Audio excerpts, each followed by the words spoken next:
Bismillahirrahmanirrahim. Assalamualaikum warahmatullahi wabarakatuh. Perkenalkan, nama saya Nanda Yudhistiana dengan NIM 201411010134.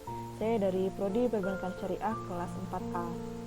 Dengan adanya video kali ini, saya sedang menyelesaikan mata kuliah Fatwa Bisnis Syariah dengan dosen pengampu Ibu Dr. Muzalifah SPDI MSI. Materi yang akan saya bahas yaitu tentang fatwa dalam inovasi produk perbankan syariah. Materi pertama yaitu perbankan syariah di Indonesia, yang kedua produk perbankan syariah, yang ketiga fatwa dalam inovasi produk perbankan syariah. Langsung saja, materi yang pertama yaitu perbankan syariah di Indonesia. Menurut Undang-Undang Nomor 21 Tahun 2008, bank konvensional adalah bank yang melakukan kegiatan komersial konvensional, sementara bank syariah adalah bank yang melaksanakan kegiatan bisnis mereka berdasarkan prinsip syariah atau prinsip hukum Islam yang berdasarkan fatwa yang dikeluarkan oleh institusi dengan otoritas dalam menemukan fatwa syariah, yaitu Majelis Ulama Indonesia atau MUI. Perbankan syariah adalah entitas yang melakukan penghimpunan dana dari masyarakat dalam bentuk pembiayaan atau dengan kata lain melaksanakan fungsi intermediasi keuangan. Prinsip syariah yang digunakan dalam perbankan syariah ini adalah keadilan, keseimbangan, kemaslahatan, universalisme, serta tidak mengandung gharar, maisir, riba, zalim, dan objek-objek yang haram dilarang Islam.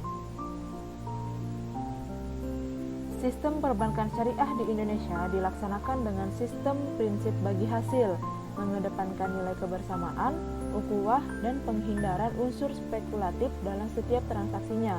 Visi pengembangan perbankan syariah di Indonesia adalah tujuan untuk mencapai prinsip yang kompetitif dan efektif, dan untuk memenuhi prinsip kehati-hatian dan mendukung sektor real dalam konteks keadilan dan tolong-menolong untuk kemaslahatan masyarakat.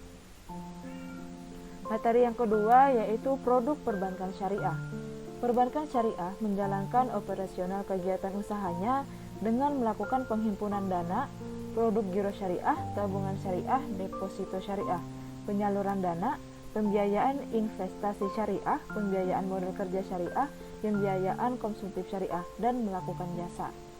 Yang pertama yaitu penghimpunan dana. Penghimpunan dana di perbankan syariah dapat berbentuk giro, tabungan, dan deposito. Prinsip operasional syariah yang diterapkan dalam penghimpunan dana masyarakat yaitu adalah prinsip wadiah dan mudharabah. Prinsip wadiah. Prinsip wadiah yang diterapkan adalah wadiah yad damamah yang diterapkan pada produk rekening giro. Wadiyah damamah berbeda dengan wadiyah amanah.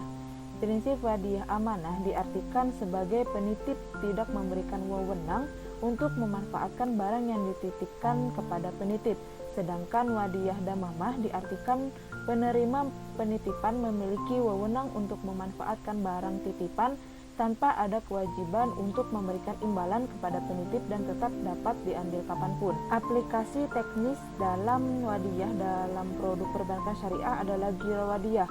Giro wadiyah adalah giro yang dijalankan berdasarkan akad wadiyah yaitu titipan murni yang setiap saat dapat diambil jika dikehendaki oleh nasabah.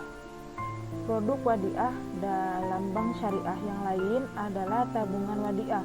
Dalam Undang-Undang Nomor 21 Tahun 2008 Pasal 1 Angka 23 disebutkan bahwa simpanan adalah dana yang dipercayakan oleh nasabah kepada bank syariah dan unit usaha syariah berdasarkan akad wadiah atau akad lain yang tidak bertentangan dengan prinsip syariah dalam bentuk giro, tabungan, atau bentuk lainnya yang dipersamakan dengan itu.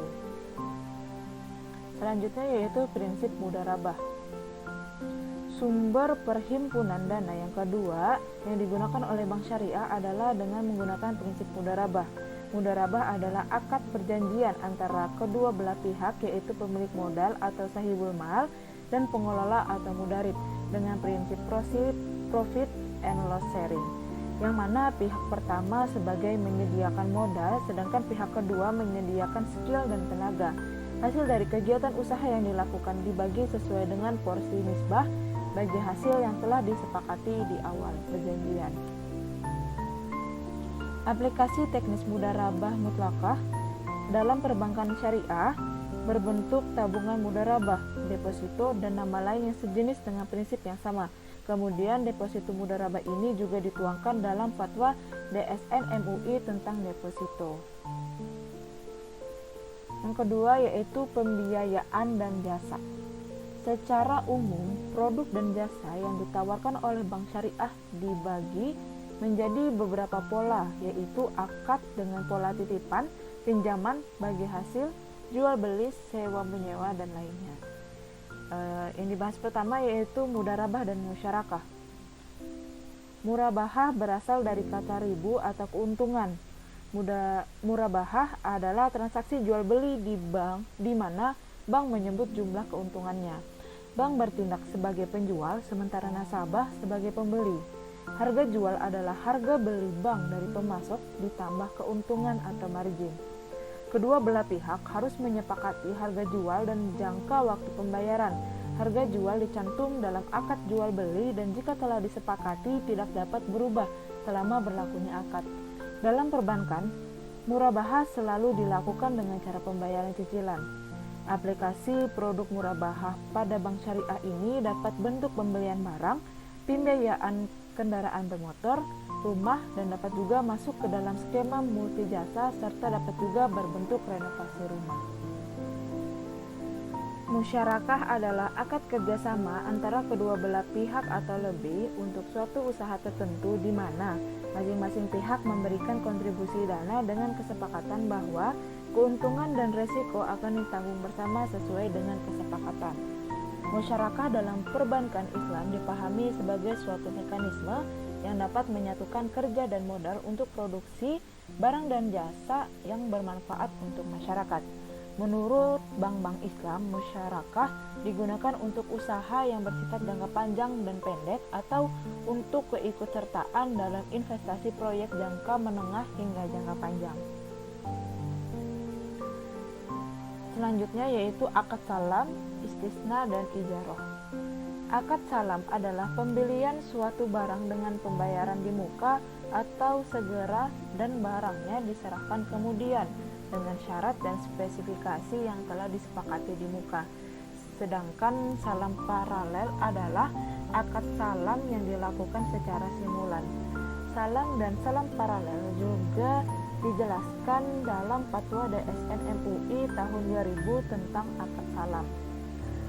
Selanjutnya yaitu istisna adalah kontrak akrab antara penjual dan pembeli dalam pembuatan suatu barang dengan spesifikasi yang dijelaskan di awal dan kedua belah pihak bersepakat tentang metode pembayaran baik di muka maupun di akhir.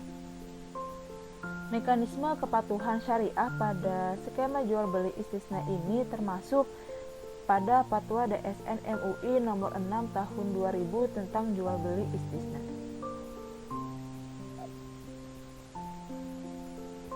Selanjutnya yaitu ijarah. Ijarah adalah sewa menyewa oleh kedua dan pihak kedua membayar sejumlah uang tertentu yang disediakan oleh pihak pertama dan pihak kedua membayar sejumlah uang tertentu sebagai imbalan pemindahan manfaat objek sewa. Sedangkan ijarah mutanahiyah bitamlik perbedaannya adalah pada akhir masa kontrak pihak kedua diberikan opsi untuk memindahkan hak kepemilikan atas objek sewa dengan ketentuan disepakati bersama di awal. Selanjutnya yaitu fatwa dalam inovasi produk perbankan syariah. Inovasi dalam rangka pengembangan produk dan jasa perbankan yang baru dinilai penting karena masih banyak bentuk-bentuk layanan jasa keuangan yang perlu dikembangkan untuk memenuhi kebutuhan dunia usaha dan masyarakat secara umum yang terus berkembang. Bank syariah harus memiliki standar operating producer atau SOP dan mengarahkan supaya portofolio produk bukan menjadi segmen pembiayaan utama bank. Inovasi pengembangan produk perbankan syariah memerlukan dasar hukum dari fatwa DSN. Oleh karena itu, perlu adanya kajian pemetaan fatwa DSN dengan identifikasi kebutuhan pasar perbankan syariah sehubung dengan pengembangan produk perbankan syariah.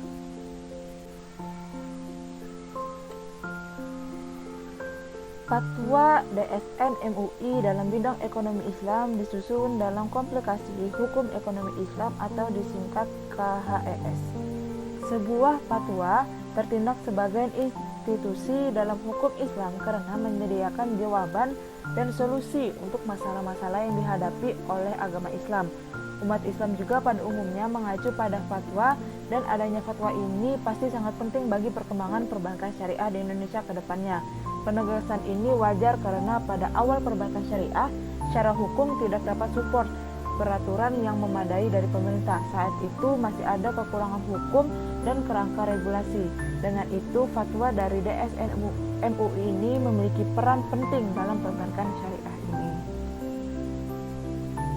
Mungkin itu saja penjelasan materi dari saya. Mohon maaf jika ada salah. Sekian dan terima kasih. Wassalamualaikum warahmatullahi wabarakatuh.